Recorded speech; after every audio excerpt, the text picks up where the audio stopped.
Mes amis, au mois de juin prochain, il y aura 6 ans exactement que pour la première fois je venais parler ici, à Paris, à l'homme et la connaissance.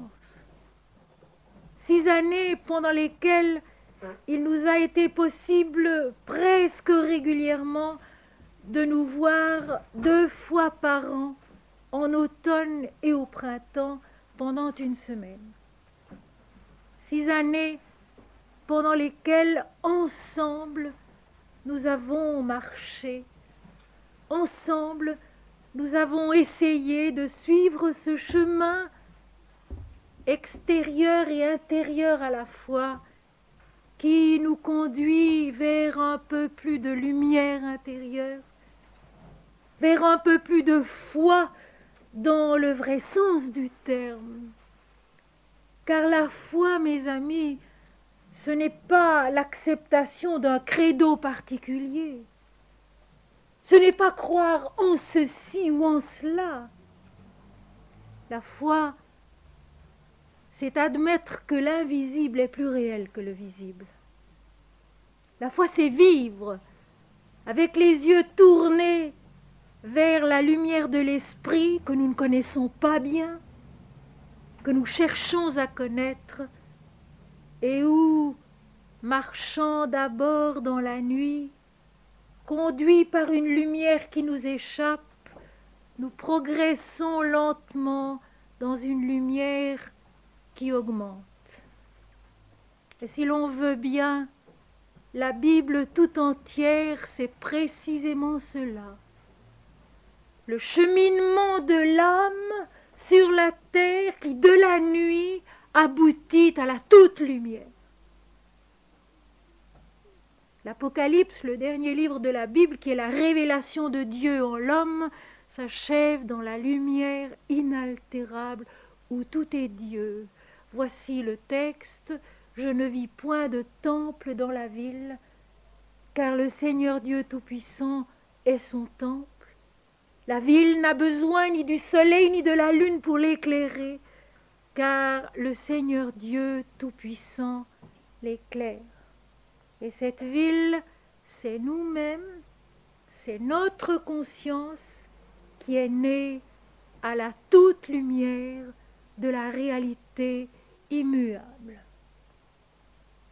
Aujourd'hui, après avoir passé 3 soirées à explorer des textes bibliques, la révélation de Dieu, la révélation du Christ, la révélation du Saint-Esprit, je m'en vais me pencher avec vous sur un hymne védique intitulé Vishnu, la toute pénétrante divinité. Ceci se trouve dans le Rig Veda et j'ai moi-même établi le texte français d'après le texte anglais qu'en avait fait Sri Aurobindo. Le livre de Sri Aurobindo en anglais s'appelle On the Veda et l'hymne que j'en ai tiré se trouve à la page 357. Sri Aurobindo n'a pas traduit les hymnes védiques comme un traducteur traduit un livre anglais en français ou en allemand ou vice-versa. Sri Aurobindo a vécu les Védas, a revécu le chemin qui précisément de la nuit conduit à la lumière, car le thème unique des Védas, c'est la progression dans la lumière vers la toute lumière. Le thème unique des Védas, c'est cela. Il y a 4 grands groupes d'hymnes védiques extrêmement abondants, qui tout d'abord n'ont été transmis que oralement, de bouche à bouche. Le Rig Veda, l'Atharva Veda, le Sama Veda et le Yajur Veda. Ces Védas que bien souvent on ne sait pas comment comprendre, dont on entend les explications les plus aberrantes, les plus ignorantes, les plus restrictives, où il est question de vaches du ciel, de chevaux du ciel, et il a fallu, dans une certaine mesure, attendre Sri Aurobindo, notre siècle donc, pour que l'Occident commence à saisir qu'il y a dans ces hymnes védiques qui sont très très anciens, dont on ne peut pas situer l'époque, un enseignement spirituel. Que les vaches des Védas et leur abondance laitière sont les rayons de l'esprit qui irriguent la conscience incarnée et la transforment dans la lumière qu'elles apportent. Que les chevaux des Védas sont les énergies de notre être et de notre conscience surtout, qui nous poussent à avancer derrière le char de la lumière pour parvenir à la lumière. Et Sri Aurobindo explique que la grande mère divine, la grande déesse qui domine les Védas, c'est Sarasvati, la déesse de la perfection, dont un des noms est Vach, c'est-à-dire le verbe de vérité, le verbe de vérité créateur. Et ici, mes amis, j'ouvre une petite parenthèse qui me paraît importante.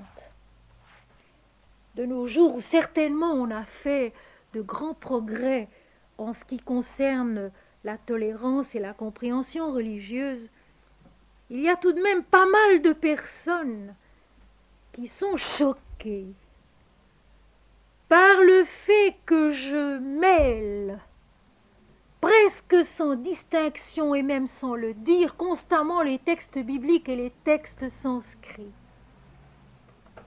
Comme s'il fallait absolument qu'il y ait encore là une distinction.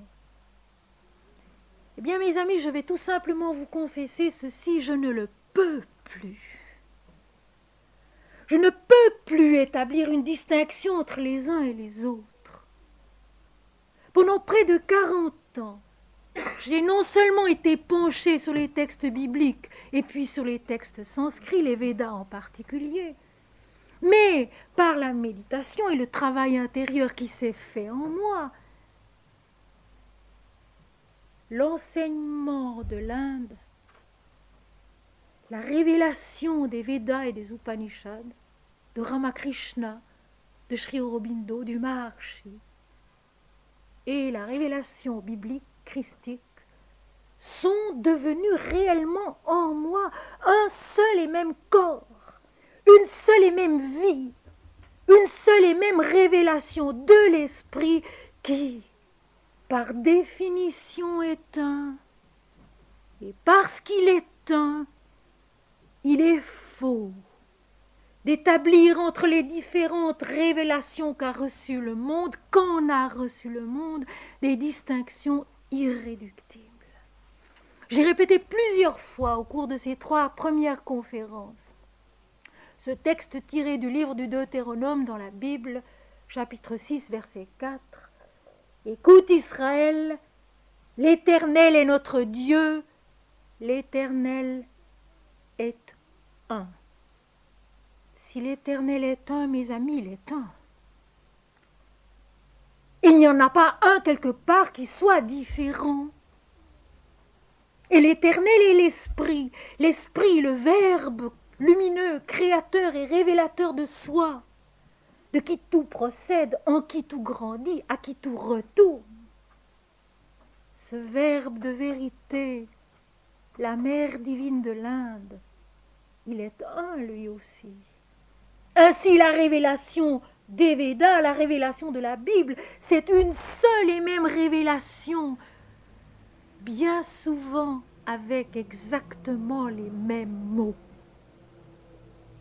Et surtout, avec la même démarche intérieure et extérieure qui permet à l'homme peu à peu de grandir, de croître au-delà de sa pensée mentale pour naître une deuxième fois à la plénitude, à l'unité de l'Esprit qui est Dieu.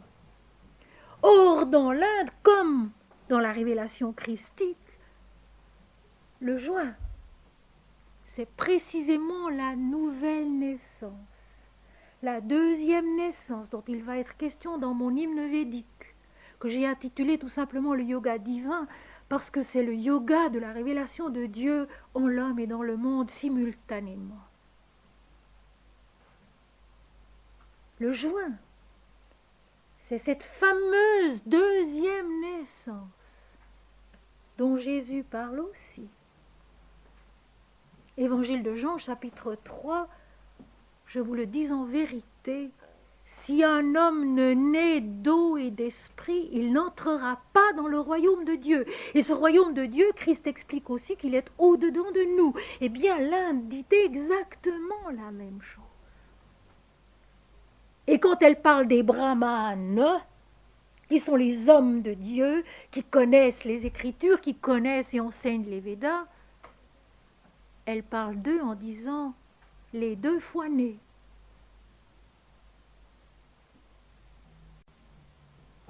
Quelqu'un hier, à l'issue de la conférence, me disait « Mais puisque le mental est incapable de concevoir l'unité de Dieu, nous ne pouvons pas connaître Dieu. » Eh bien, précisément, connaître Dieu, c'est renaître au-dedans de soi, de la vision prédominante actuellement, de la dualité en nous, pour entrer dans ce royaume de Dieu, dans cette perspective toute lumineuse dont parlent les Védas, qui est l'unité, la plénitude de l'esprit. C'est bien sûr la mère divine, sous son aspect de Sarasvati, la perfection, la déesse blanche. C'est sous sa protection, sous son signe, que vivent et que nous sont transmis les Védas par les rishis.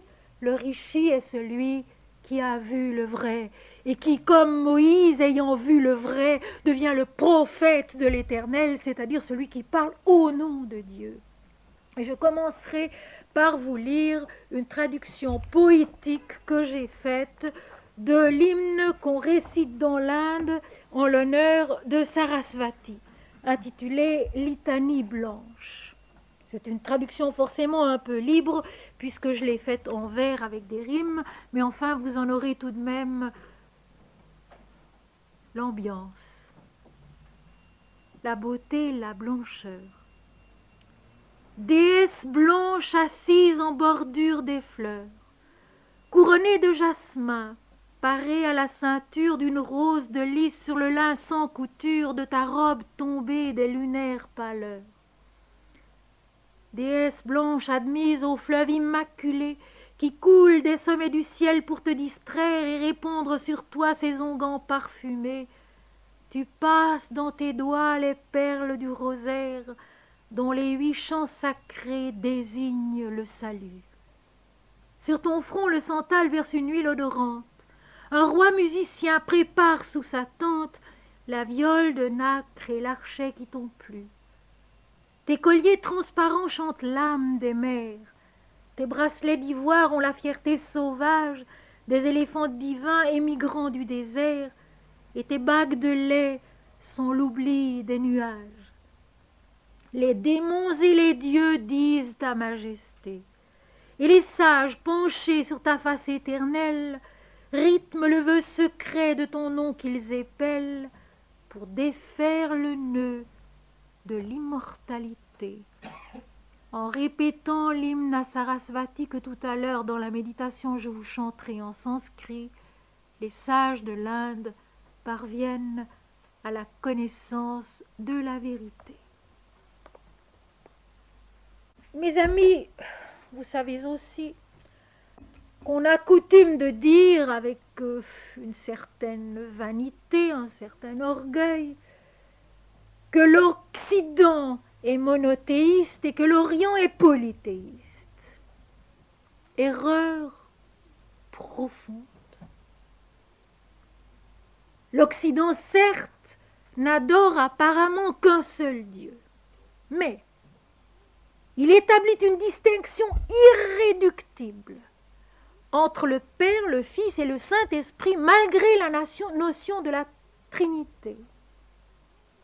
L'Occident vit dans la dualité, vit dans le mental intellectuel qui analyse, qui distingue, qui oppose. L'Inde avec ses centaines de dieux, qui sont d'ailleurs interchangeables. L'Inde avec ses centaines de dieux a une notion profonde de l'unité divine et de l'unité de toutes choses. Tout à l'heure, vous allez le voir dans l'hymne lui-même que je vous lirai et vous expliquerai. Dans l'Inde, pour vous donner un exemple concret, encore maintenant, depuis des millénaires, lorsque c'est par exemple le temps où on honore Shiva, eh bien pendant les 10 jours ou 15 jours que dure l'adoration de Shiva, la puja comme on dit dans l'Inde de Shiva, les dévots adorent Shiva, se procurent une petite statuette faite intentionnellement pour cette période de l'année. On lui rend tous les cultes qui lui sont dus. Et puis, à la fin de la puja, les adorateurs de Shiva s'en vont jeter la statuette dans la rivière du Gange, sachant que lui aussi, même lui, le grand dieu Shiva, rentre dans l'unité parfaite de Brahman, l'absolu. On adore le visage de Dieu, comme a fait Ramakrishna de la mère Kali. On adore l'image de Dieu, le visage de Dieu, jusqu'à l'extrême possibilité de soi, sachant qu'un jour, il faudra déposer cette image elle aussi, pour n'adorer plus que l'invisible, le sacré, le Brahman. Et c'est ce qu'en Occident, nous n'avons pas encore accepté de faire. Nous n'avons pas encore compris qu'à Pâques, le tombeau du Christ est vide, qu'il n'y a plus d'image, qu'il n'y a plus de visage, et que lui-même dit « Ne me touche pas », que le mental humain, que la pensée humaine, que la sensibilité humaine ne touche pas à la révélation que je vous ai apportée, tant qu'elle n'est pas remontée vers mon Père et votre Père, vers mon Dieu et votre Dieu. Ne pas toucher à la révélation, adorer et par l'adoration renaître, au-delà du visage même du Dieu qu'on adore, à ce qu'il est venu révéler de l'infini, de l'absolu. Et l'Apocalypse, qui est la révélation de Jésus-Christ, de Dieu en l'homme, parle constamment de ce nom nouveau. Mon nom nouveau. Je vous donnerai mon nom nouveau. Le nom nouveau dont il n'est jamais dit quel il est. Le nom nouveau qui est notre naissance à l'infini, à l'absolue lumière de la connaissance qui est vie, vérité et joie, indivisiblement. Dans l'Inde, on sait, on n'oublie pas que tout est Brahman l'absolu, que tout est le sacré qui n'a pas de nom, pas de forme, et que toutes les formes doivent être déposées les unes après les autres pour que puisse rayonner en nous la vérité de cet absolu. Et Ramakrishna lui-même, qui a eu de la peine à dépasser son amour de la mère divine, a dû lui aussi passer par là, effacer l'image adorée de la mère divine en lui pour entrer dans la plénitude de la lumière. La puissance créatrice de l'absolu, c'est précisément la Shakti, la mère divine, le Verbe créateur. Que la lumière soit et la lumière fut. Que la terre soit et la terre fut. Que les dieux soient et les dieux sont. Et puis, simultanément, réciproquement, né en même temps que la création, le chemin de la rédemption qui est la remontée vers l'infini, vers l'absolu lumineux. Et dans notre hymne, Vishnu sera tout d'abord identifié à Brahma, le créateur. Puis il est identifié à Shiva, le destructeur et le purificateur. Et puis, il est lui-même. Et Vishnu, ce qu'il est surtout, c'est le sauveur des hommes, l'ami des hommes, celui qui s'incarne d'âge en âge, avec sa Shakti, Lakshmi, la splendeur, l'abondance spirituelle. C'est Vishnu qui s'incarne jusqu'à 9 fois, 10 fois, et qui dit dans la bouche de l'une de ses incarnations, Krishna, toutes les fois que dans le monde le mal augmente, l'obscurité devient plus épaisse, je m'incarne pour remettre les hommes sur le bon chemin. Parce que dans les hymnes védiques et dans la sagesse de l'Inde, il est question constamment du chemin, exactement comme dans la Bible. Et voici maintenant, rendu en français aussi bien que possible, la première strophe de notre hymne védique consacrée à Vishnu, la toute pénétrante divinité. Je répète donc que c'est tiré du Rig Veda. De Vishnu maintenant je déclare les œuvres puissantes, car il a étendu les mondes terrestres et ce séjour plus élevé de notre accomplissement intérieur qu'il supporte, lui qui se meut dans l'immensité, dans les pas 3 fois comptés de son universel mouvement.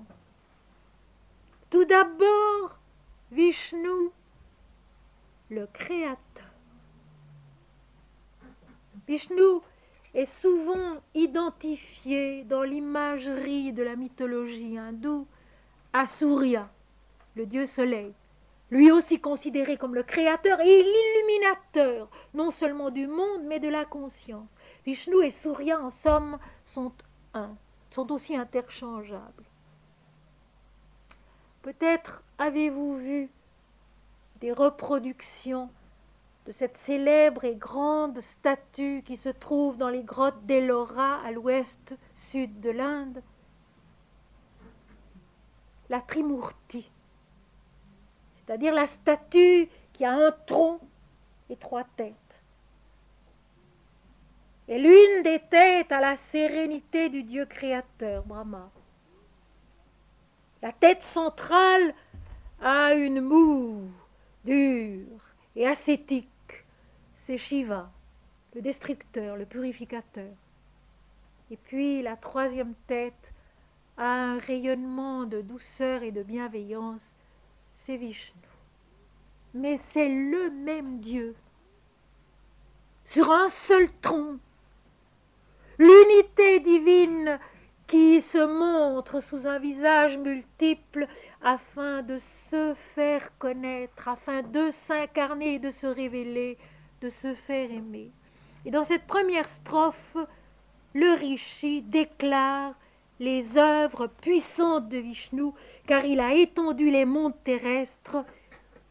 Tout d'abord, Vishnu, le créateur des univers. Ce n'est pas tout d'abord ce qu'on pense lorsqu'on évoque le nom du Dieu Vishnu, qui est, selon la plupart de ses adorateurs, avant tout le Dieu sauveur. Eh bien, mes amis, nous retrouvons exactement la même chose à propos du Christ, qui pour nous est le sauveur avant tout, mais qui est le créateur des mondes. L'apôtre Paul l'a dit dans son épître aux Colossiens, chapitre 1, versets 15 à 17. Christ est l'image du Dieu invisible, le premier-né de toute la création, celui en qui, par qui, pour qui toutes choses ont été créées et subsistent. Eh bien, nous avons la même notion ici. Vishnu est le Dieu créateur qui non seulement a étendu tous les mondes par sa puissance, mais supporte ces mondes. Et souvent déjà, j'ai expliqué que la Mère divine, qui est elle la créatrice, la Shakti, la puissance créatrice de Dieu, se met elle-même dans sa création à tous les plans de la vie et de la manifestation, comme le Christ est toute la vie.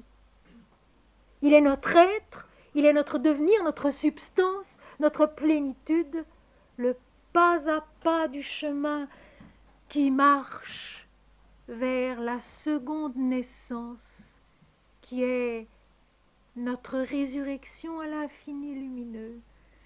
Bien Vishnu ici est le Créateur, celui qui a étendu tous les mondes et qui les soutient, tous les mondes terrestres, et qui a en même temps et simultanément étendu aussi ce séjour plus élevé de notre accomplissement intime, intérieur, qu'il supporte.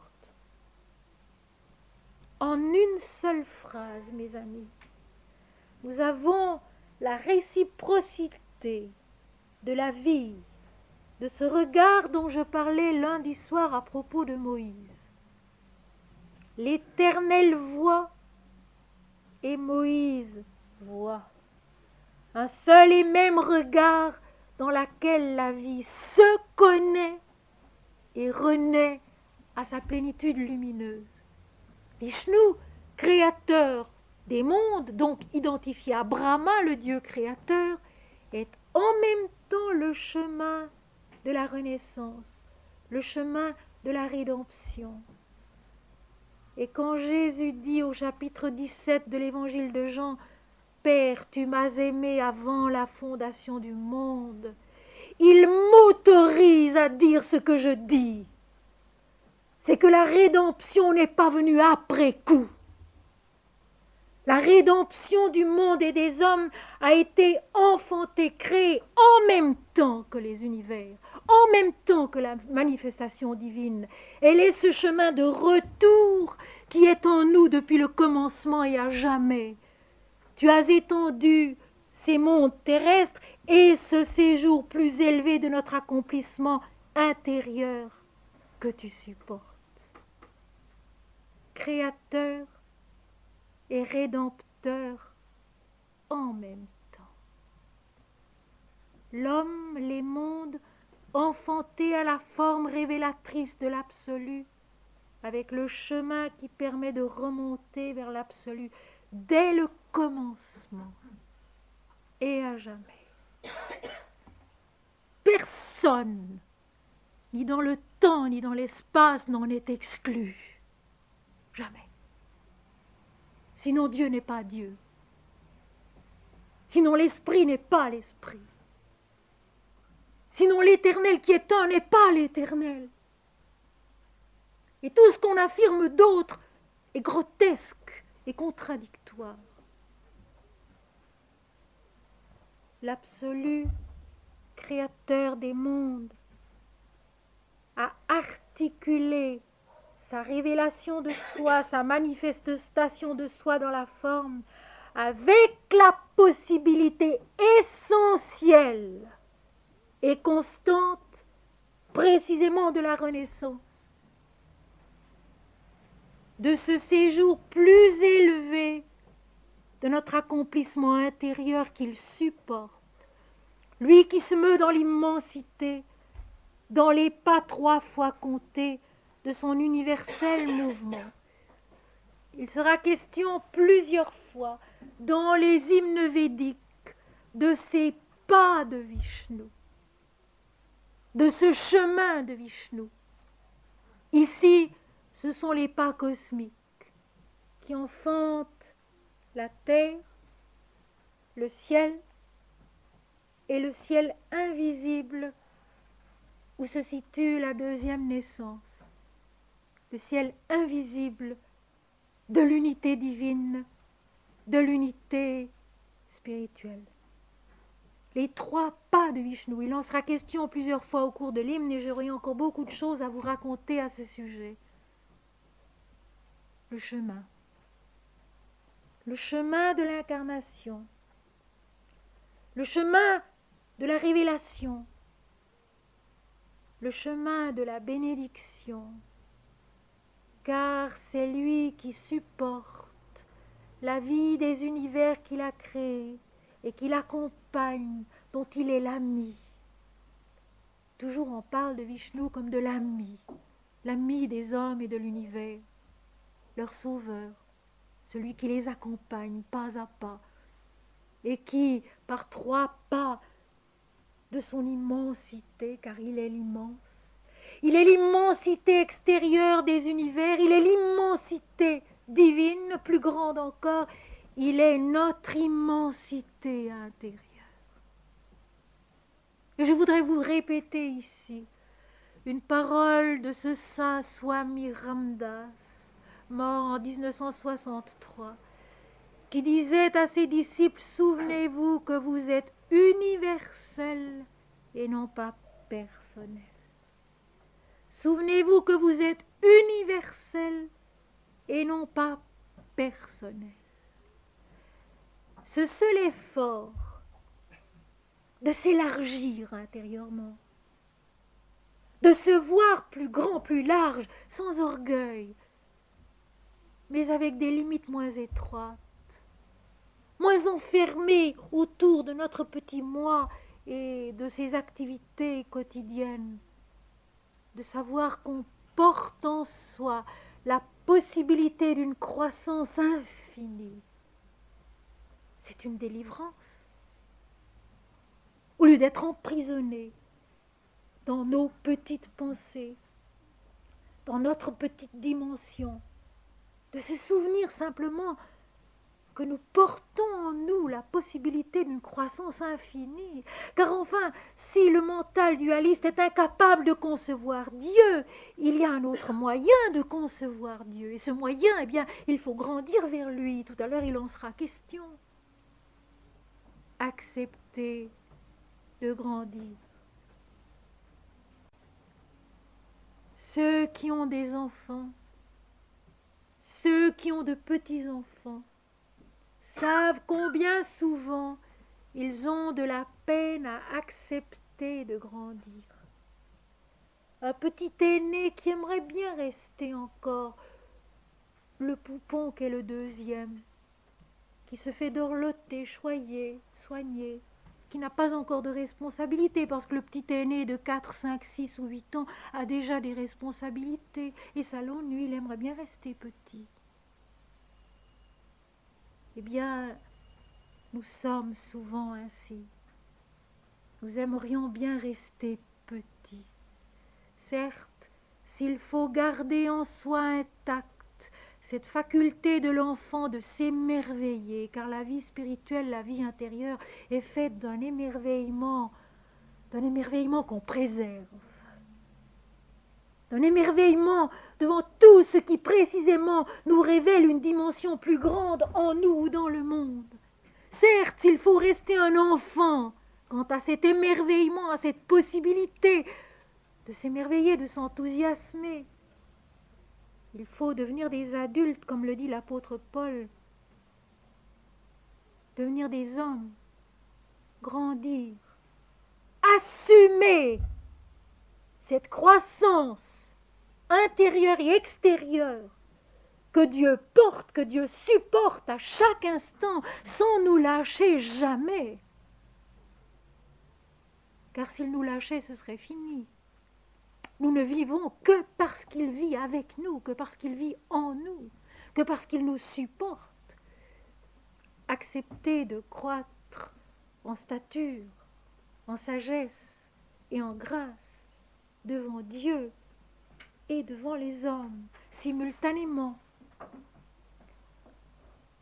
Vishnu, Brahma, le créateur des mondes, de la terre, du ciel, de l'immensité universelle, et créateur aussi de ce séjour plus élevé de notre accomplissement intime, de ce chemin qui nous conduit un jour à la deuxième naissance qui est celle d'eau et d'esprit, la naissance intérieure où le moi individuel se connaît un avec l'Éternel, l'infini, et s'accomplit en lui la transfiguration de la fin de l'Apocalypse. La place de la ville est d'or pur, transparente comme du cristal. La conscience individuelle devient transparente de Dieu seul. C'est ça la deuxième naissance. Quand la conscience individuelle de l'homme redevient cette transparence parfaite où il n'y a plus que Dieu et Dieu seul, en soi-même et partout. Et comme le dit si justement saint Jean de la Croix, quand l'homme revient de là, le visage de la terre a changé. Il n'y voit plus que Dieu. Ramakrishna, au siècle dernier, a dit la même chose. Et c'est la parole du maître que personnellement je préfère, parce qu'à mon avis, elle est toute la révélation contenue en une phrase. C'est depuis que je vois Dieu en tout homme que je connais Dieu. C'est depuis que je vois Dieu en tout homme que je connais Dieu. Vishnu en chacun et en tous. Vishnu, créateur, substance, vie, progression, accomplissement de l'univers, des mondes terrestres et aussi de cet univers immense intérieur de notre devenir par l'esprit. Immensité extérieure, immensité plus vaste encore, intérieure. Vishnu, le tout pénétrant, qui est à la fois le transcendant, l'immuable, et l'immanent, celui qui coule dans les veines de chacun, celui qui coule dans la vie de la terre et des mers et du ciel et de ce qui est au-delà même du ciel, au-delà du vol des oiseaux, comme le dit si joliment le Veda, au-delà du vol des oiseaux, ce monde invisible de notre réalisation intérieure qui est un séjour plus élevé, un séjour plus radieux, plus vrai encore. Et voici maintenant la deuxième strophe de notre hymne védique. Ceci, Vishnu l'affirme bien haut par sa puissance, et il est pareil à un lion redoutable qui rôde dans les endroits mauvais et difficiles. En vérité, son repère est au sommet des monts, lui dont les trois vastes mouvements sont la demeure de tous les univers. Dans la première strophe, c'était le rishi qui déclarait « Je déclare les œuvres puissantes ». Dans la seconde strophe, c'est Vishnu qui l'affirme bien haut.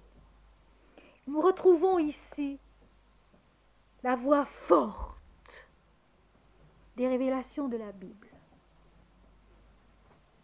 Quand la révélation de l'Éternel domine tout en nous, la voix forte de l'Apocalypse, la voix forte du Sinaï ou de Horeb, la voix forte de l'Éternel quand il parle en nous, c'est-à-dire la voix qui envahit toute notre conscience et qui l'habite de sa certitude et de sa vérité.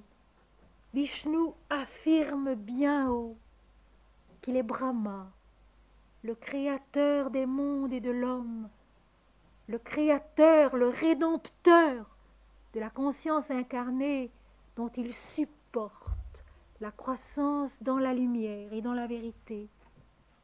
Par sa puissance, il affirme cela en nous. Pourquoi alors l'entendons-nous si peu? Pourquoi, alors qu'il est notre vie, alors qu'il est le devenir de l'humanité, du monde tout entier, et qu'il l'affirme par sa puissance bien haut, pourquoi l'entendons-nous si peu? Eh bien, parce que précisément, dans cette seconde strophe, il est identifié à Shiva, qui à l'époque s'appelait Rudra ou Indra, le Dieu puissant qui enfante la création à l'unité spirituelle, mais précisément en rôdant dans les endroits mauvais et difficiles. Quels sont ces endroits mauvais et difficiles dans lesquels rôde Vishnu sous une apparence redoutable, où il est décrit, comme l'explique Sri Aurobindo, par des mots qui ordinairement sont plutôt attribués à Rudra, à Indra ou à Shiva. Un lion redoutable qui rôde dans les endroits mauvais et difficiles. Eh bien, c'est précisément toute cette existence qui recouvre les trois plans inférieurs de la conscience et de la vie, le plan matériel, le plan vital, le plan mental vital, où effectivement l'apparence dans les dualités est toute puissante. C'est vrai que nous sommes multiples et différents. C'est vrai qu'il y a la naissance et la mort, la peine et la joie, l'échec et la réussite, le blanc et le noir, l'agréable et le désagréable. C'est vrai que sur ces plans-là, l'unité de l'esprit n'a pas de sens. Et qu'il est inutile absolument d'aller répétant « je suis un », tout est un, tant qu'on est pareillement encore pris, entravé par notre sensibilité physique, notre vie terrestre, notre intelligence entièrement dominée par les apparences, les événements, la dualité constante du bien et du mal. Ce sont les endroits difficiles et mauvais où rôde le Dieu sous sa forme parfois redoutable, cruelle et pourtant tutélaire, car Rudra, car Shiva, car Indra, les dieux terribles de la purification, sont des dieux tutélaires. C'est l'adjectif, l'épithète qu'on leur donne,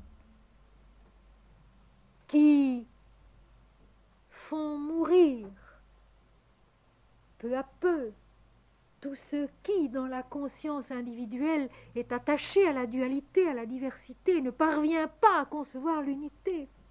On représente Shiva, on représente Rudra et leur Shakti Kali avec un collier de crâne qui symbolise les morts successives. L'homme, les hommes auxquels ils tranchent des têtes l'une après l'autre, non pas pour les détruire, mais pour les enfanter plus haut.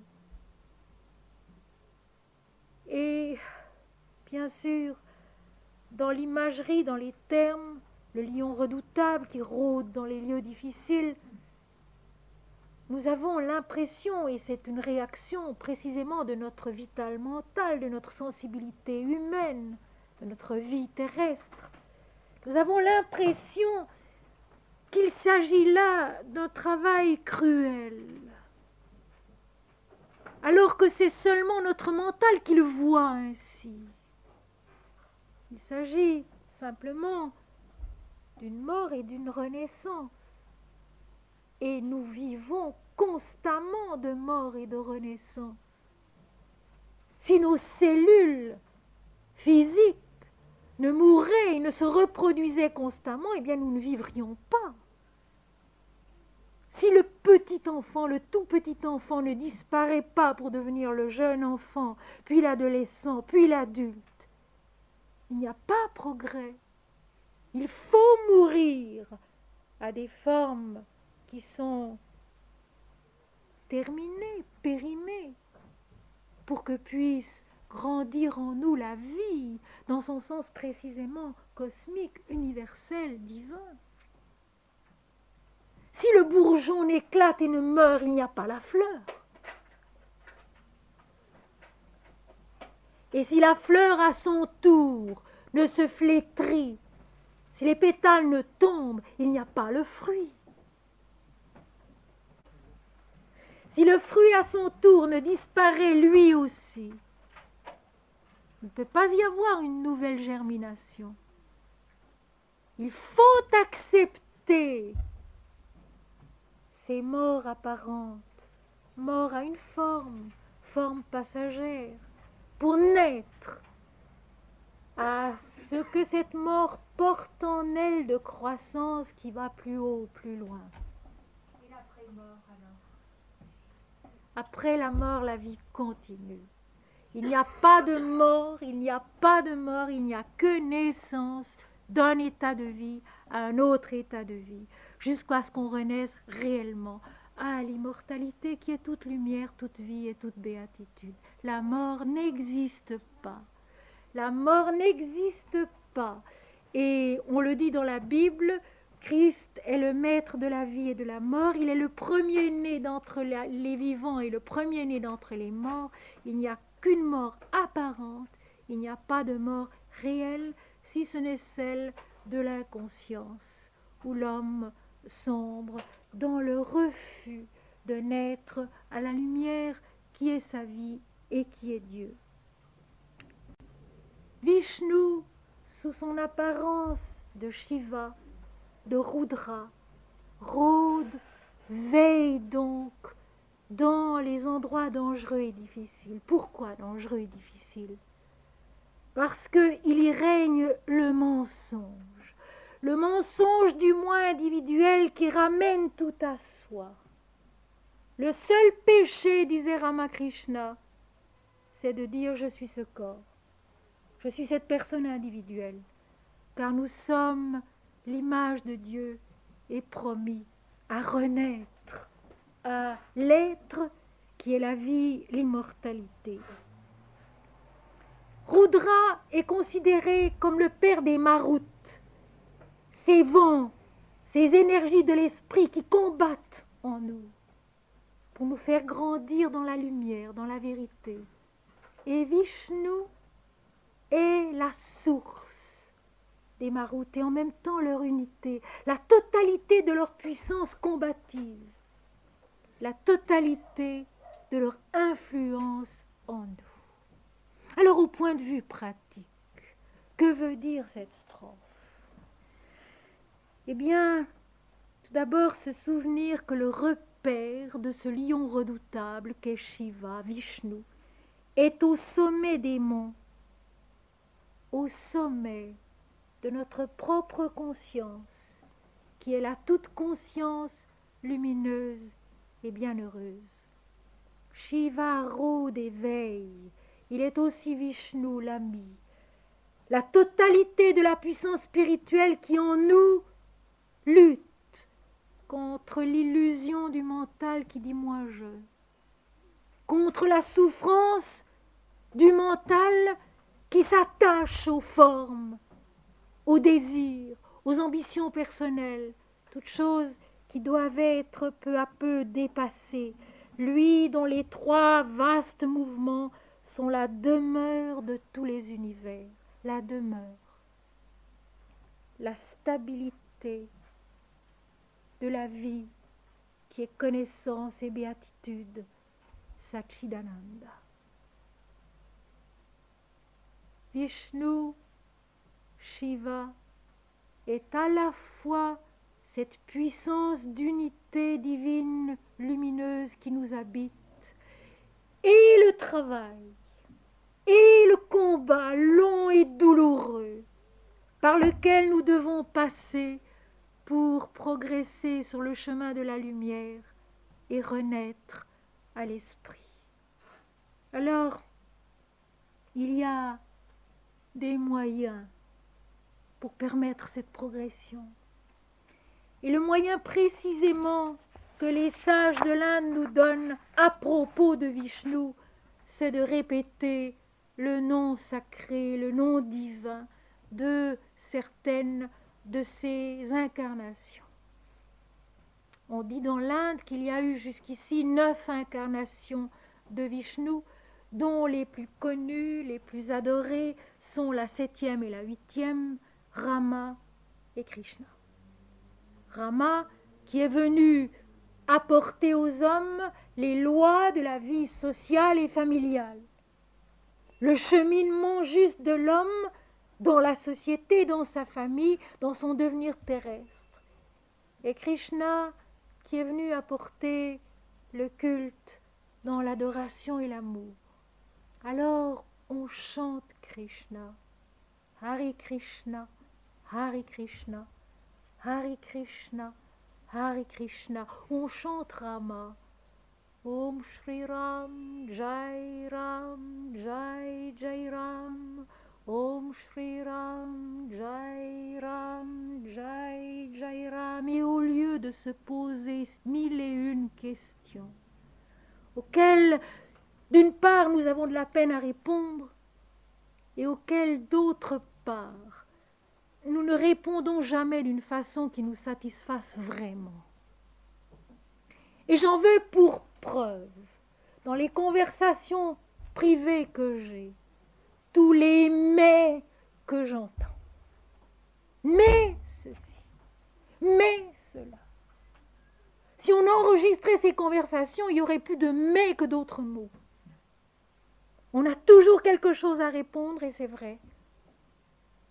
On n'est pas satisfait parce que le mental ne peut pas être satisfait. C'est d'ailleurs de là que je suis partie comme jeune fille, croyante, élevée dans la religion chrétienne, pratiquante, m'intéressant follement à la philosophie.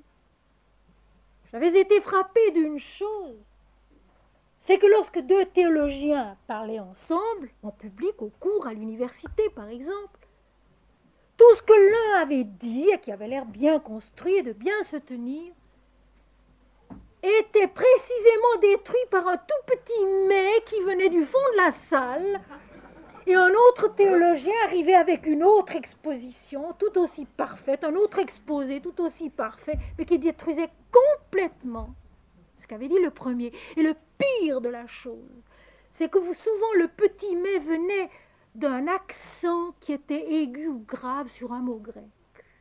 Dans l'un des cas, l'accent avait été considéré comme aigu et cela voulait dire ceci. Dans l'autre cas, un autre texte donnait un accent grave et c'était un sens totalement différent. Alors je m'étais dit non. Non. La vie humaine, le sort si merveilleux de l'âme humaine, ne peut pas dépendre d'un accent grave ou d'un accent aigu. Ne peut pas dépendre d'un petit mais qui vient du fond de la salle et qui démolit tout ce que le prédécesseur a dit.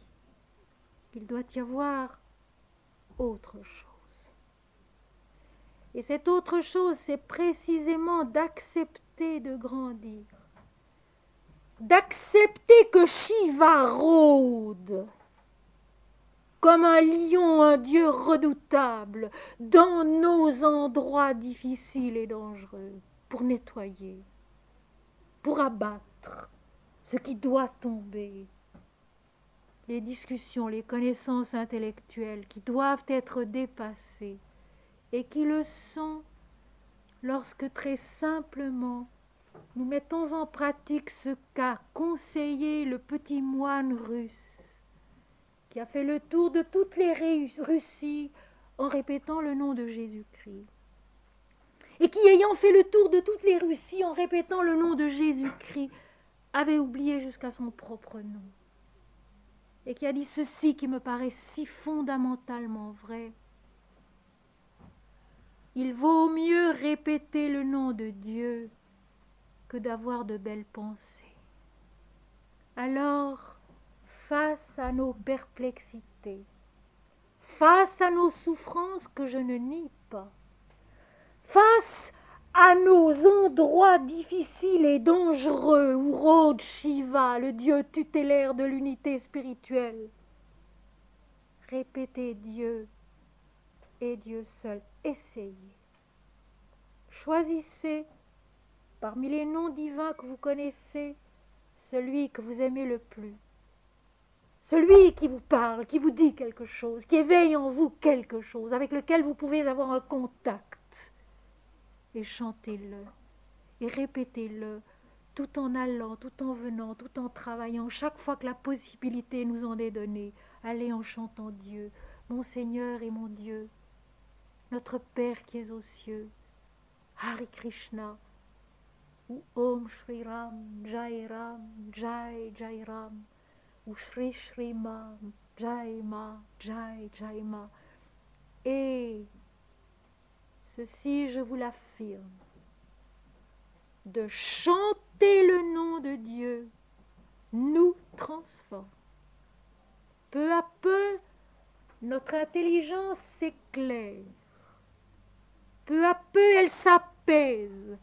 Peu à peu, elle connaît des certitudes qu'elle ne peut peut-être pas exprimer, mais qui sont là, réelles, vivantes, et dont elle se nourrit. Car nous avons besoin de certitude, nous avons besoin d'apaisement, nous avons besoin de joie, nous avons besoin de confiance. Eh bien, essayez, devant un problème, quel qu'il soit, au lieu de réfléchir et de chercher par soi-même une solution et de s'agiter, de se tourmenter, de ne pas dormir, Dieu est Dieu seul. Dieu est Dieu seul. Mon Seigneur et mon Dieu, Om Shri Ram, Jai Ram, Rama, Vishnu, Shiva en un.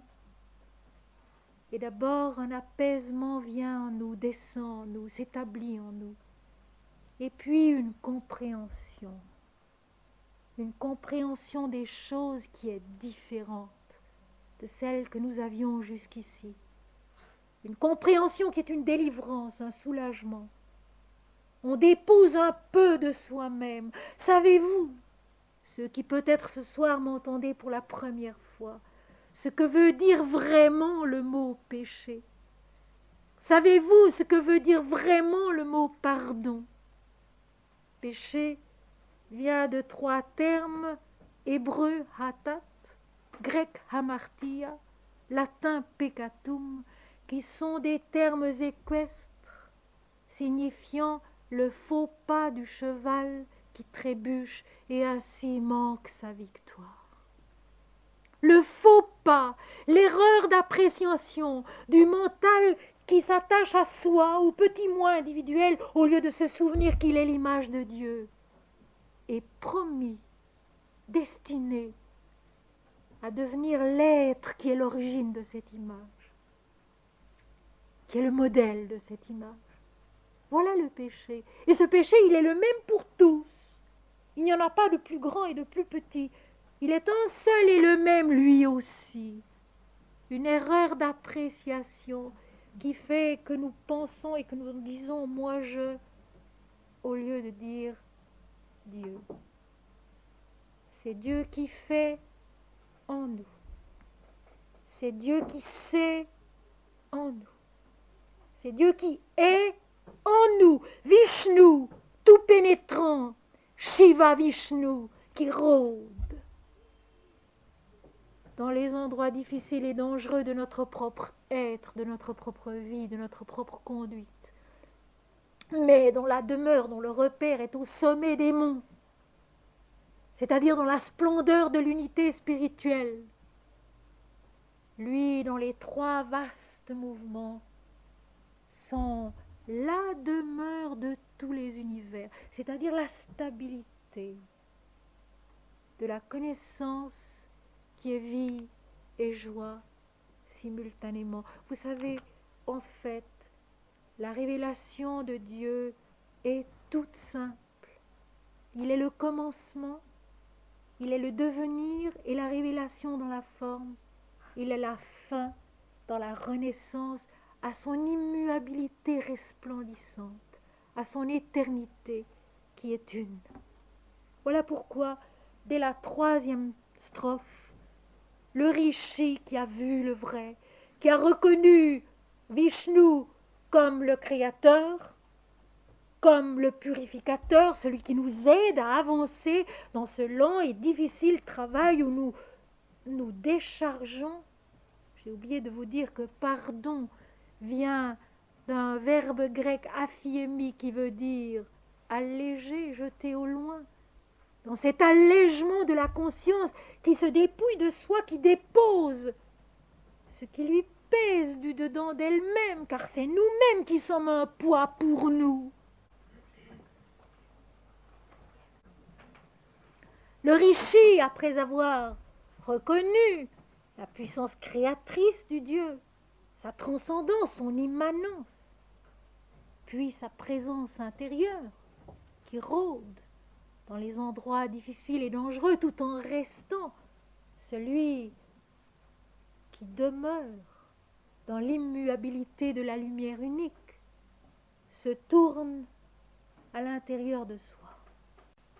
Puisse notre force et notre pensée croître jusqu'à Vishnu qui tout pénètre, le taureau au large mouvement dont la résidence est sur la montagne, lui qui, étant un, a créé tout ce long et vaste séjour de notre accomplissement intérieur par 3 seulement de ses enjambées. Vous voyez, on y revient toujours à ces fameux 3 pas, et tout à l'heure je vais vous les expliquer, ces 3 pas.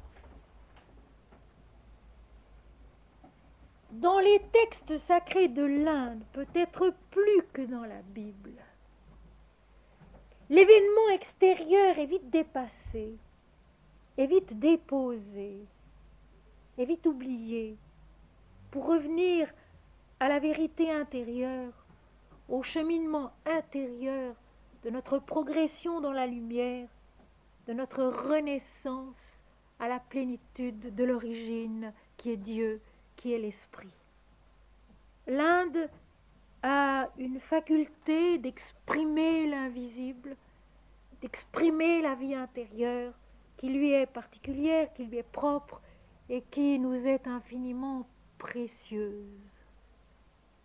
C'est en passant par l'Inde et par son enseignement tout intérieur, tout lumineux, de progression dans la pensée qui peu à peu naît et s'accomplit dans sa propre lumière totale, qu'ensuite, revenant à la Bible, j'ai compris la Bible spirituellement comme j'essaye de vous l'expliquer.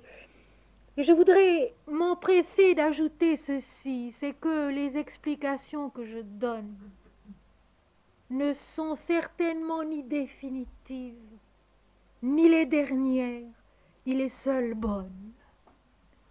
Je voudrais seulement qu'elles soient en nous, qu'elles soient pour nous une porte qui s'ouvre sur une perspective qui va plus loin, sur une recherche qui va plus profondément, sur un travail qui s'intériorise davantage, c'est tout. Ce que je dis n'a pas d'autre valeur que peut-être d'aider l'un ou l'autre à oser ouvrir intérieurement une porte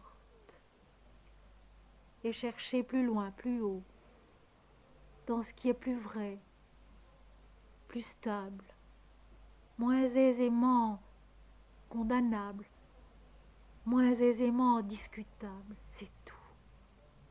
Car voyez-vous, la vie de l'esprit, c'est la liberté totale, non pas la licence, ne confondons pas. Non pas la licence, ne confondons pas. L'univers est construit sur une articulation légale. L'univers a ses lois qui viennent de Dieu, les lois de la vie, qu'on ne peut pas contrevenir sans danger. Je voudrais ici vous apporter ce mot du grand musicien Jean-Sébastien Bach qui disait « On ne crée que dans l'ordre ».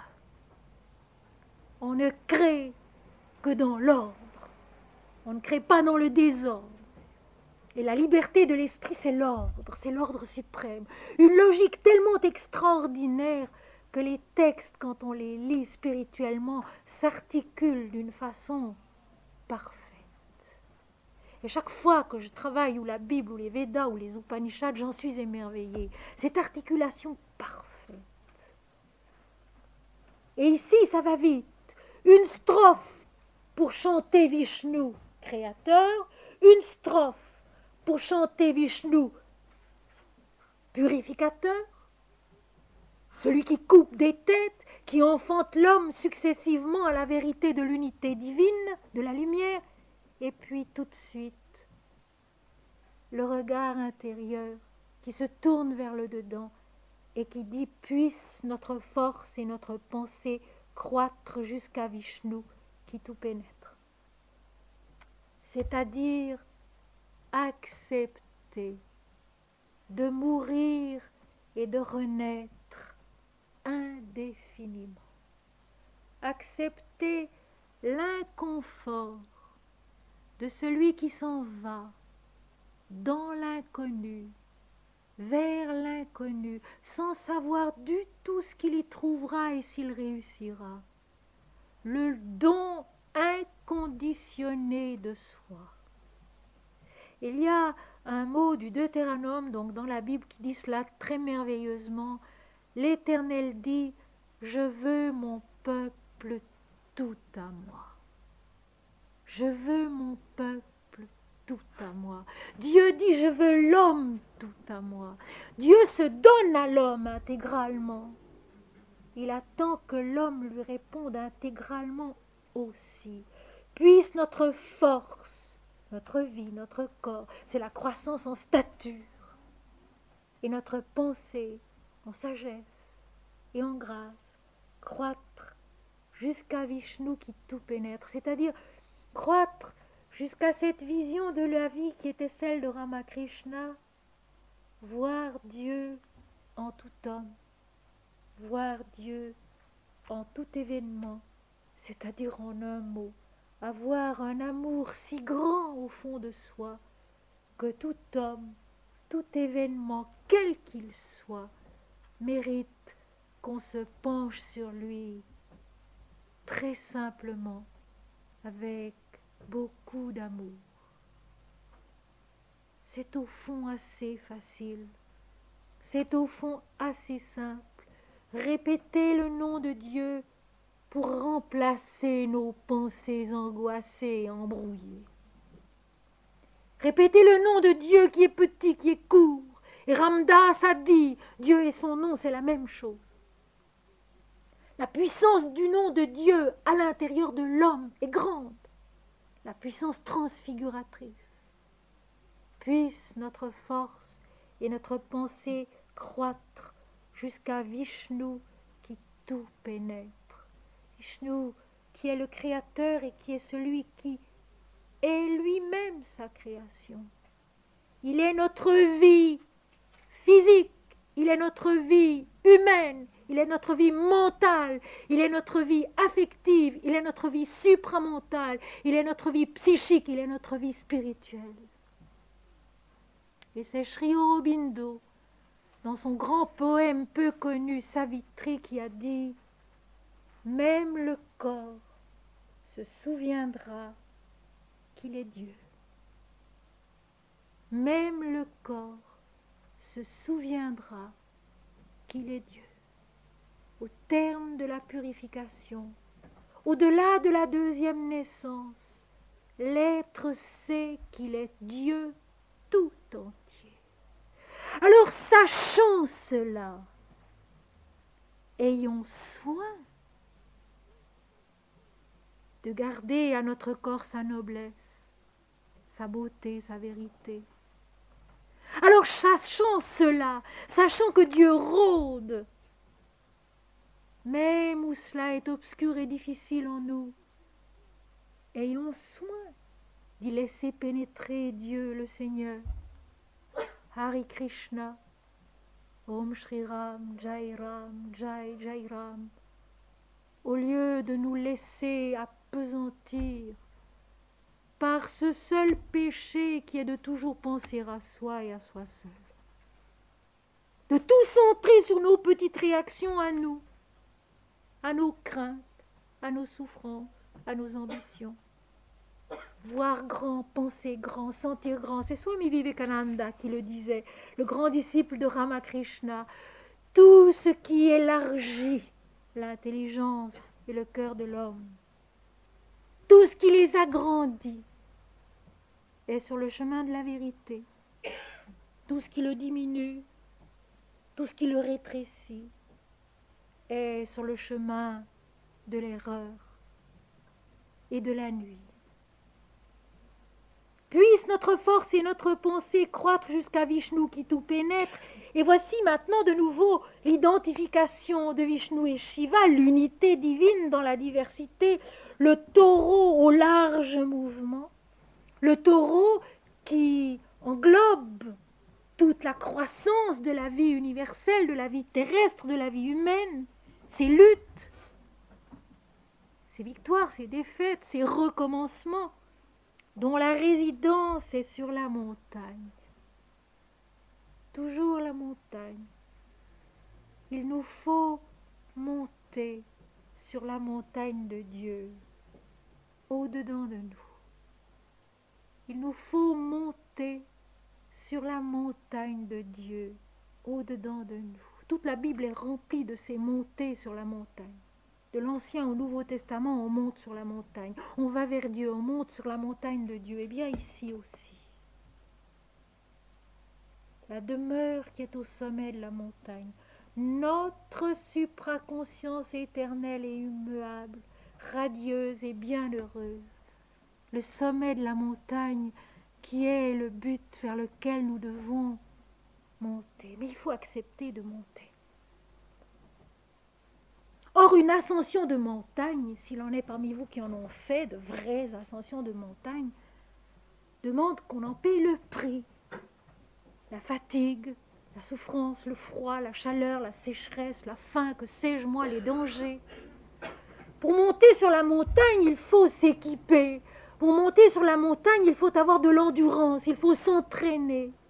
Pour monter sur la montagne, il faut avoir la volonté, le désir, la passion même d'y monter.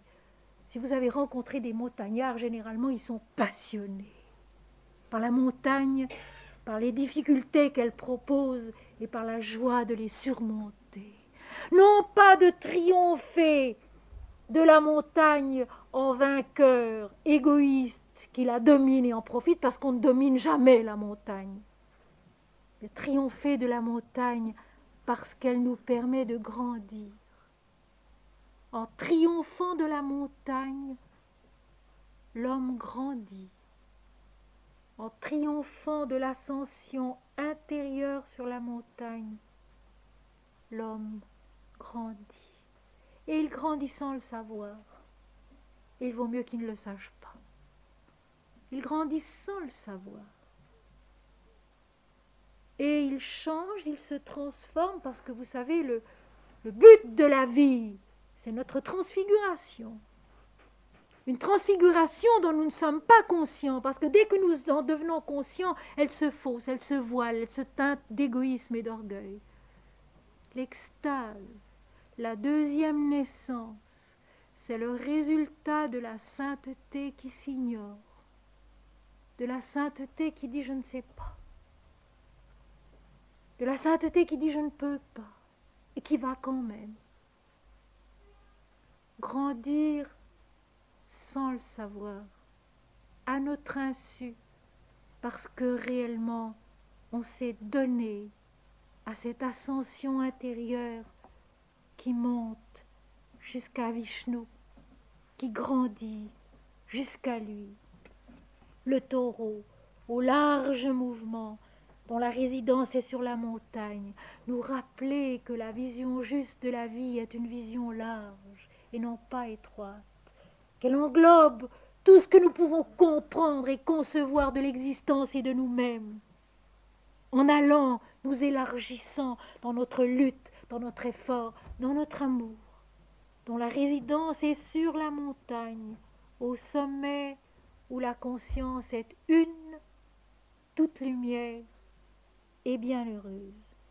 Lui qui étant un, a créé tout ce long et vaste séjour de notre accomplissement intérieur par trois seulement de ses enjambées. La terre de notre être, le ciel de notre être est ce ciel invisible de notre être, où se situent les dieux, le monde divin. Lui qui, étant un, a enfanté cette multitude, cette multiplicité de sa révélation de soi. Ce merveilleux chemin où chaque détail peut trouver son issue, où chaque particularité peut avancer vers la naissance à l'unité bienheureuse. Et maintenant, les 3 pas dont il est question ici ne sont plus les 3 pas cosmiques de la création, mais les 3 pas intérieurs de la réalisation spirituelle.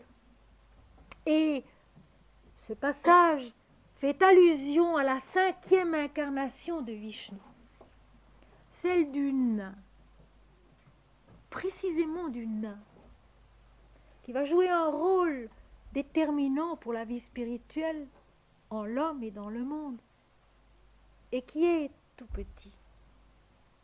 Et ce n'est pas par hasard. Parce qu'effectivement, en l'homme ici-bas, la conscience spirituelle, l'âme qui pressent et qui cherche Dieu, cette flamme divine qui est en nous, qui est Vishnu en nous, et qui s'éveille et qui s'allume, est de petite taille. Notre âme, notre vie spirituelle, notre conscience spirituelle est petite. Elle a peu d'importance apparemment.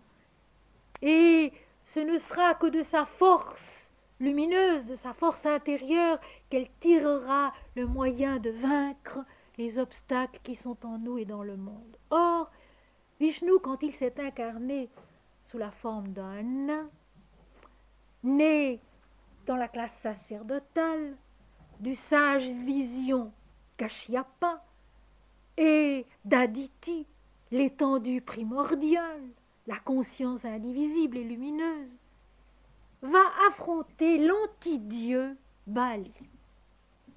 Cet anti-dieu, écoutez bien, cet anti-dieu Bali, par ses efforts, par ses mérites, par son ascèse, s'est acquis la royauté sur la terre et le ciel, chassant de la terre et du ciel les dieux. Les dieux se sont plaints à Vishnu d'avoir été chassés de la terre et du ciel et de ne plus recevoir les parfums des sacrifices humains, de ne plus être adorés. Alors le nain, Vishnu, se présente devant l'antidieu Bali et respectueusement lui demande de lui restituer pour les dieux l'espace de terre qu'il pourrait enjamber en 3 pas. Or, il est un nain. Croyant que l'acceptation de cette proposition ne l'entraînerait pas bien loin, Bali lui accorde ce que Vishnu lui demande. D'un premier pas, Vishnu enjambe la terre et rend la terre aux dieux. D'un second pas, Vishnu enjambe le ciel et rend le ciel aux dieux. Et pour son 3e pas, ne sachant où poser son pied, il le posa sur la tête de Bali qu'il enfonça sous la terre, et il conquit le ciel de l'invisible, de la connaissance de l'esprit. C'est ainsi qu'en 3 pas, celui qui avait créé les 3 mondes par 3 pas a reconquis les 3 mondes par 3 pas. Et il y a encore actuellement à Gaya, en Inde, un endroit où on adore précisément le pas de Vishnu. Que veut dire cette histoire, cette sorte de parabole dont le sens est assez clair? L'antidieu Bali était pieux. Il avait, par ses austérités, par ses mérites et son ascèse, repris aux dieux la terre et le ciel. Et il a fallu que le Créateur lui-même intervienne pour que soit rendue aux dieux leur demeure et l'adoration des hommes. Eh bien, ce qu'a fait Bali, nous le faisons aussi. Même la foi, même la piété sincère et pleine de bonne volonté, bien souvent, attribue à l'homme ce qui revient à Dieu.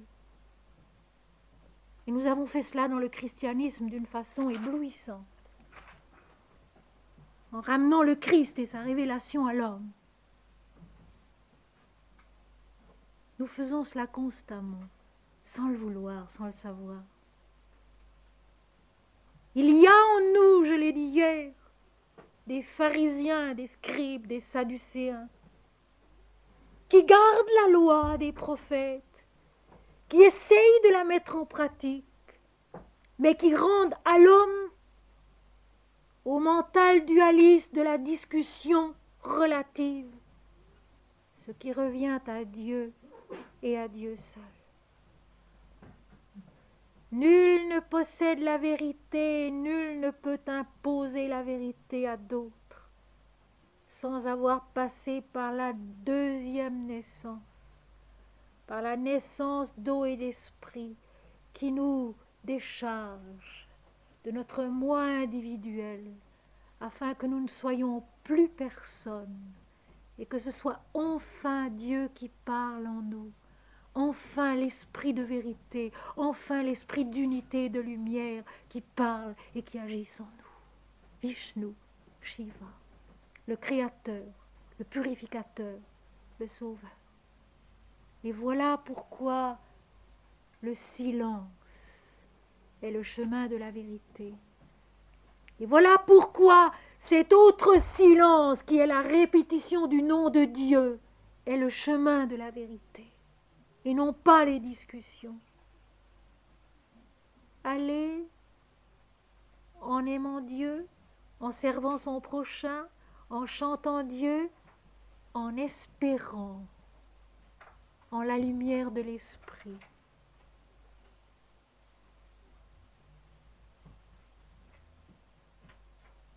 En espérant en la lumière de l'esprit, notre Père qui est aux cieux. Om Shri Ram, Jai Ram, Jai, Jai Ram. Les trois pas de Vishnu sont les trois triomphes, intérieurs et extérieurs. Les trois purifications, les trois accomplissements, les trois naissances ou les trois étapes de la naissance, si l'on veut, qui permettent à l'homme et à l'humanité de trouver leur origine, leur plénitude, leur vérité. Lui dont les trois pas sont remplis de miel et ne périssent point, mais connaissent l'extase par l'harmonie profonde de leur nature. En vérité, lui qui est un tient le triple principe, et le ciel et la terre également, de même que tous les univers. Le début de cette 4e strophe est proprement splendide. Lui dont les trois pas sont remplis de miel et ne périssent point, mais connaissent l'extase par l'harmonie profonde de leur nature. Les trois pas remplis de miel. Nous retrouvons le miel que nous avons déjà rencontré dans la Bible ces 3 derniers soirs. Le miel, la nourriture transparente, bonne au corps, l'abondance de l'esprit, l'inépuisable ressource de l'esprit en nous, cette inépuisable force créatrice de Vishnu, de Dieu au-dedans de nous, qui nous enfante, qui nous fait grandir et qui nous accomplit dans sa réalité totale, c'est-à-dire pas seulement en esprit, mais aussi dans notre vie, dans l'incarnation, ici-bas sur la terre. Parce que le but de la création, la résurrection prévue par l'Éternel, par les dieux, n'est pas la destruction de l'homme, mais sa transfiguration dans la vérité de sa nature totale. Lui dont les trois pas sont remplis de miel et ne périssent point, mais connaissent l'extase par l'harmonie profonde de leur nature, par l'harmonie profonde de leur nature. Il n'y a pas opposition entre la terre et le ciel, entre la terre, le ciel et le ciel de l'invisible, le ciel de l'accomplissement spirituel. Il n'y a pas opposition, il y a harmonie entre eux. Voilà pourquoi aussi, mes amis, toutes nos démarches dans la vie, tout ce que nous faisons, tout ce que nous pensons, devrait tendre à créer l'harmonie et non pas la dispute ou la discussion.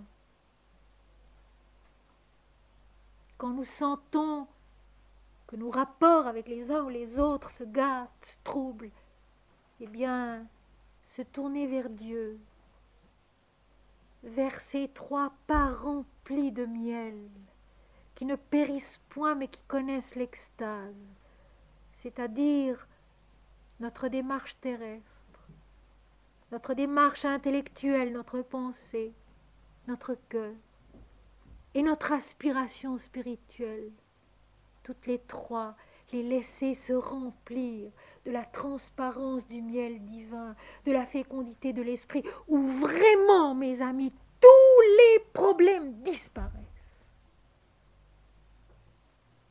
Ceci, je vous l'affirme parce que je le sais. Je l'ai vérifié 100 fois, 1000 fois, et constamment. Un sourire, au lieu d'une parole dure et toujours injuste. Car quand on juge les autres, on se trompe toujours. Un sourire, au lieu d'un jugement, apaise et rétablit l'harmonie. Un geste aimable, un mot aimant, pas même secourable. Je pense à la vie quotidienne, à nos petits problèmes constants, dans un magasin, dans la rue, dans le métro, en famille. Un sourire, au lieu d'un visage fermé et rébarbatif. Un mot gentil, un mot d'humour aussi, qui détende l'atmosphère, au lieu de se crisper dans des contradictions qui sont en nous, beaucoup plus que chez les autres.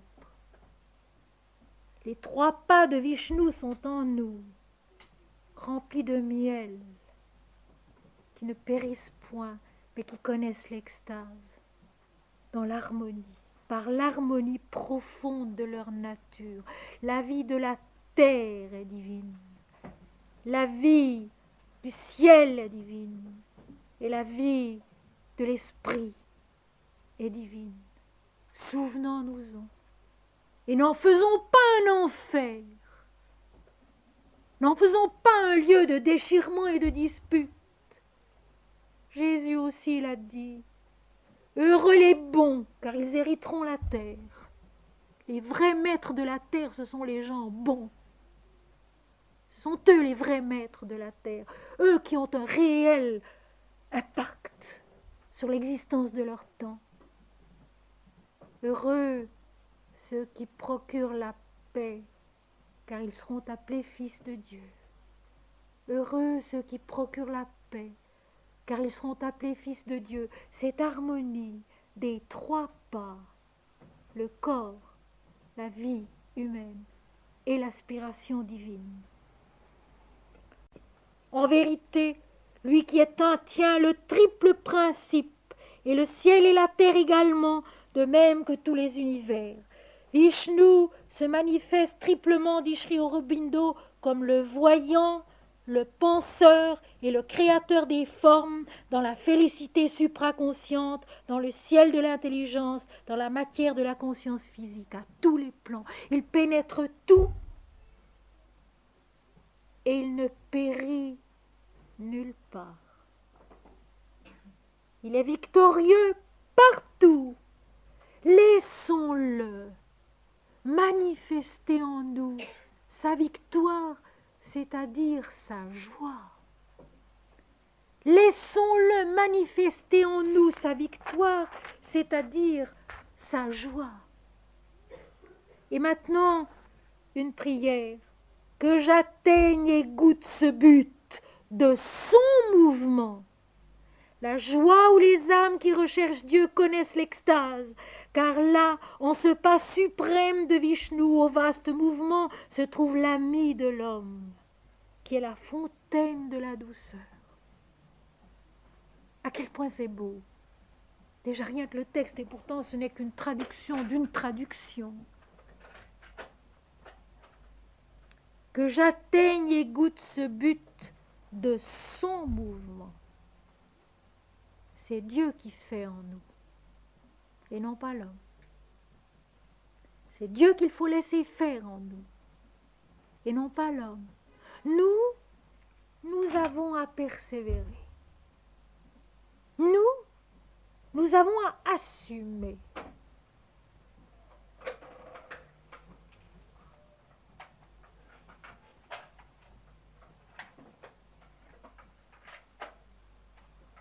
Nous avons à persévérer.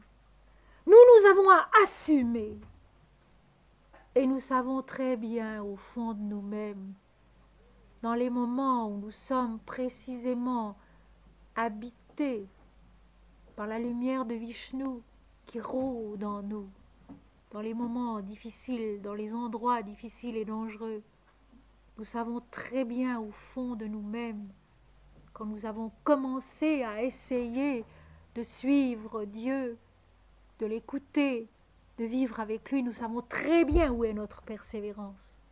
Nous savons très bien où est-ce que nous devons assumer le courage de continuer, le courage de faire encore et encore et encore le même effort, peut-être dans les mêmes difficultés, peu importe. Nous savons très bien que j'atteigne et goûte ce but de son mouvement. Et ce but, c'est la joie. La joie où les âmes qui recherchent Dieu connaissent l'extase. L'extase de l'union avec Dieu. L'extase de ce contact intime si subtil et si vrai, où soudain tous les problèmes tombent et où il n'y a plus que Dieu et Dieu seul rayonnant en nous, où l'homme oublie tout le reste et ne se souvient que de Dieu. Car là, en ce pas suprême de Vishnu, ce pas suprême de Vishnu qui est notre naissance d'eau et d'esprit, notre naissance au-delà du mental dualiste, par la connaissance de l'esprit, croître dans la connaissance de l'esprit. Une intelligence divine qui s'éveille en nous, qui augmente, qui grandit, qui devient plus précise, plus forte. Ce pas suprême de Vishnu au vaste mouvement se trouve l'ami de l'homme, le sauveur de l'homme, celui qui lui permet de passer sur l'autre rive, où effectivement toute l'échelle des valeurs est renversée, mes amis. Ce pas suprême de Vishnu, lorsqu'il s'accomplit en nous, renverse en nous toute l'échelle des valeurs. Et alors vraiment, l'invisible est plus réel que le visible. Le divin est plus vrai que l'humain. Et le divin devient palpable, sensible, dans la vie de la terre, partout. Ce pas suprême de Vishnu, c'est notre transfiguration. Ce vaste mouvement intérieur où nous découvrons Dieu qui est l'ami de l'homme, la fontaine inépuisable de la douceur. Rien de neuf là non plus.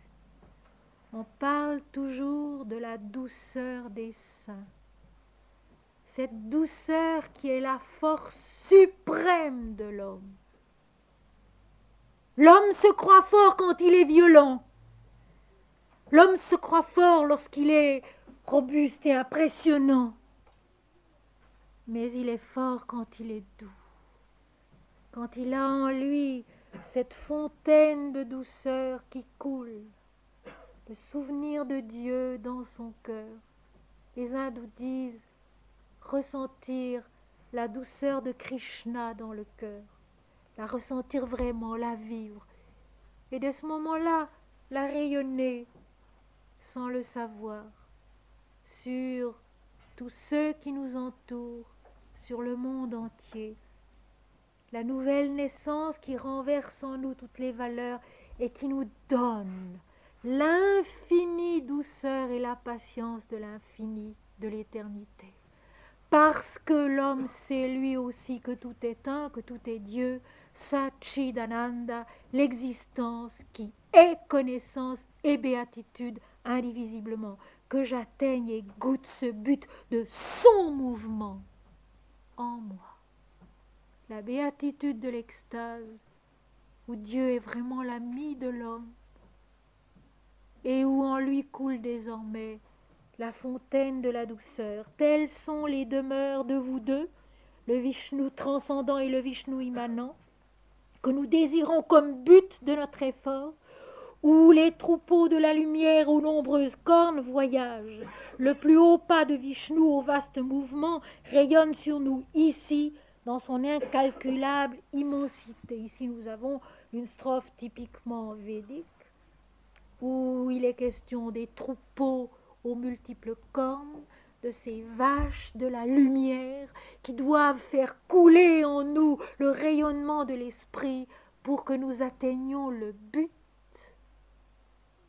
qui est le but de Dieu dans sa création, la connaissance de la vie, qui est lumière et béatitude indivisiblement.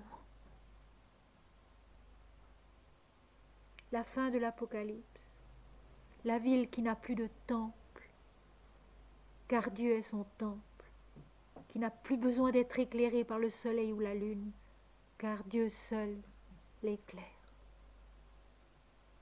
Et c'est vrai, mes amis, que la démarche, que le parcours est un troupeau abondant, inépuisable de lumière et de fécondité, comme le décrivent les Védas. Et une erreur qu'on dit communément, c'est que les Védas ont un langage concret parce que ce sont des textes primitifs, pas du tout. Ce langage concret, c'est la vérité même, où l'esprit est le corps, où l'âme est la vie concrète, où le concret et le spirituel ne s'opposent pas, mais s'interpénètrent. Vishnu, le tout pénétrant, celui qui enfante les univers de sa plénitude, qui les porte dans sa plénitude pour qu'ils deviennent le but de son propre mouvement, qui est la fusion dans la plénitude de l'esprit, où tout est lumière, où tout est Dieu.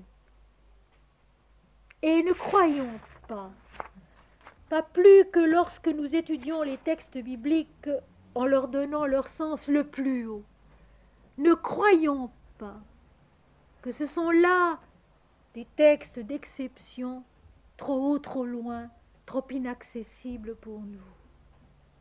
Rappelons-nous que Dieu est en nous,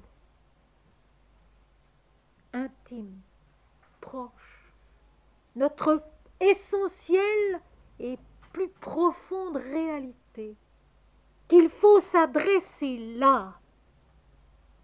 Saint Augustin l'a dit, le destin surnaturel de l'homme est de connaître Dieu, et il a ajouté, j'ai cherché Dieu partout et je ne l'ai pas trouvé, car voici, il était en moi. Et Jésus aussi le dit, Dieu est en vous. Alors c'est là qu'il faut le chercher. Ne pas aller en se frappant l'esprit et se disant « mais je ne le connais pas, je ne sais pas qui est Dieu ». Il est là, il est en nous.